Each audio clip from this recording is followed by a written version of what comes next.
think the first time that I've ever heard of Mr. Coat in general was way back when I was making my first videos with Animation Look Back Walt Disney Animation Studios. I clearly remember I was only 5 episodes into the very first season of Vaulting, and I remember getting a message on YouTube from this bloke, you know, saying, hey, I think your material is great. I have this new site that I put out. I'm looking for new talent. Would you be interested in joining? Channel Awesome was known as thatguywiththeglasses.com, and the forums there, I noticed that there was something called Mr. That Fellow in the Coat. I think it was mainly from Huey's animated movie reviews, as well as Vaulting from Morgan's show. Thankfully, the link was in there, and I checked the website out. And, you know, number one, I was happy. It was a very legitimate site. It wasn't spam or anything. I think that was the first moment of joy. It was like, oh, this is actually real. This is actually legit. I can actually go to it and actually, you know, do material for this. This was back when Mr. Coat used to be like that fellow in the coat, and when all the reviewers wanted to be a part of thatguywiththeglasses.com. I said, well, this guy's got his own website. He's got other contributors on the website. It looks really cool. He's got a little car hanging from the ceiling there. And after a while, I thought, well, let's see what the site is like. And the site itself seemed pretty basic, and basically all you needed to see was just the people who were on the site, their shows, and what they were doing. So I've been running my web show for 3 years up until that point, and I hadn't had a website come pick me up. And the next thing came to mind was, you know, opportunities like this come, you know, once in a lifetime, and very rarely do they literally knock at your door. So with those two things in mind, I said yes. He took a look at my stuff. He contacted me and said, Logan Reidenbaugh and Morgan Ledger have taken a look at your work, and they showed it to me, and they think, and I agree, that you should be part of the site. Oh, you gotta come in, you gotta come join the site, it's gonna be really fun, like, you should be a part of that fellow in the coat, you'd be a part of our team and stuff. So, you know, I decided, you know what, it seems fun, like, you know, be a part of this group of reviewers, like, it sounds like something that should be fun, so I decided why not, and that's how I ended up being in Mr. Coat.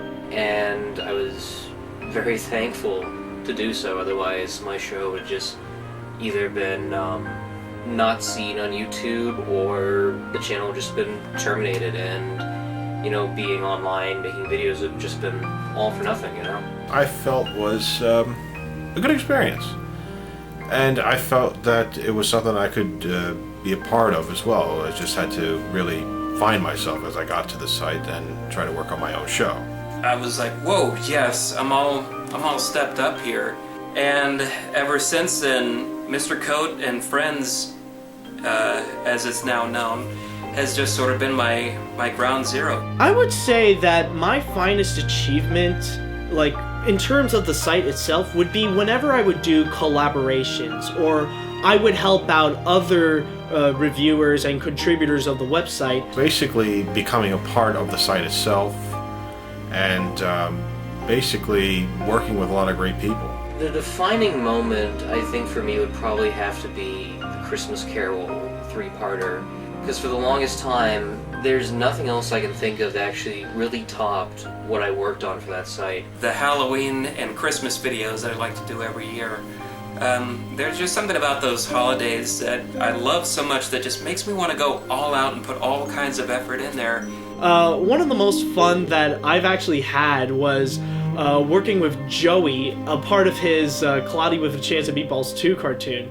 That was actually a lot of fun to do. That was a review that was actually a lot of fun, and, you know, it gave me a time to, like, you know, a moment to have fun with myself and partly make fun of myself at the same time, but it was definitely an enjoyable experience. I mean, I've worked with Logan, Huey Tumor, Morgan, James, worked with a few people as well who were part of other shows. And I remember the year later when we first did the award show, I was quite surprised to see how many it swept up. It was truly amazing. It was like, wow, people actually really love this. I do wonder why. Part of the Mr. Code Awards series where we would have little Skype sessions and talk to friends and listen in on who won which nomination. It was, it was a lot of fun. That's basically what it was all about, just having fun. The reception of From Pages to Pictures alone was kind of outstanding. Like, I felt like I finally had a formula that worked, something that was very succinct, and something that people were going to come back to. And I was right. Well, the one thing that I would like to mention about Mr. Code, the one thing that actually does make it unique among all the other reviewing websites that I've seen today, is actually it still holds the feeling that there's a family there, where all the reviewers who are contributing to this one website, like, we're all in this together, or we're mostly a part of this together, that we're helping each other out in order to make our videos and stuff. Being together, everybody, and just collaborating, working off of something, or just getting together and saying, hey, let's just take a day off and just have some fun. Even though it's out of state and we're all online, but there's still a very family feeling to it that I always appreciate. If it weren't for Stefan and this website, I wouldn't have so many friends that I have now. I wouldn't have Morgan as a friend to call up or text at sometimes and say, hey, you want to catch a movie tonight over Skype? And that's basically what made the site perfect too, because there's no creative issues. We don't have to pay money to anybody. We don't have to pay bills to do whatever we want. We just have fun and be creative and, have a good perspective on the reviews. And I don't think we would have had any other sites to start with if it weren't for Mr. Coate. I mean, he certainly knew what he was doing. This used to be there back during the golden days of thatguywiththeglasses.com, but unfortunately it kind of like drifted away as time passed. Just the aspect of connecting with people and knowing that they're on the same page, despite having a different opinion once in a while. I always say that Mr. Coate and Friends is kind of like the United Artists of the reviewing community. It's very, very quiet, very laid back. And I wouldn't be friends with Matt and Mike, who do wonderful jobs doing title card art for me, and I'm forever thankful for them. I wouldn't be hanging out with Sam, playing games every once in a while with them on Steam. It's not one of those hard, bitter places. It's a very free, open kind of space. You can just post whatever you want to do. You can pretty much just do videos of what you can. I could probably do a sitcom with just me and a stick, and that would just do quite fine. Just me playing off of a piece of plank or something. Even today, like, I don't know where I would be, like, after meeting such great people like Morgan, James, Dan, Mike, Sam, David, and all those great people. It's just, it's definitely great. I wouldn't be doing what I'm doing now with Bluebee Pals, the Bluebee TV stuff that I do on the side, because if it weren't for my web shows on Mr. Coate and Friends, I wouldn't have had the experience. I wouldn't have been able to show the world, say, here's what I can do with my videos. I wouldn't be pushed. I wouldn't have been pushed to be the best that I can. Even though there's some folks that have gone on to bigger things, they're still family, which I find very interesting. It's not like, oh, you're off going somewhere, so we shun you for that. No, they're still part of us, because they've made a lasting impact. Stefan, if there is one thing I gotta say, thank you so much for just making this website where I get to meet all these awesome contributors and just giving them a chance to also present them wide on the internet to help expand their name and a bit of their show across, because a lot of these people definitely do deserve it. Thank you for letting me be on the site and giving us a lot of creative freedom, creative control, no issues. I'm very thankful for for being part of this amazing crew and just what they can do. And that's something I've always been thankful for, no matter what. To Mr. Cope, Stefan, thank you very much for letting me be on your site and really broadening my horizons. He does everything. I owe so much to Stefan. Stefan, consider this my Mr. Coat award to you. See, right there? That's 2 thumbs up. That's the Siskel and Ebert. Thank you for everything.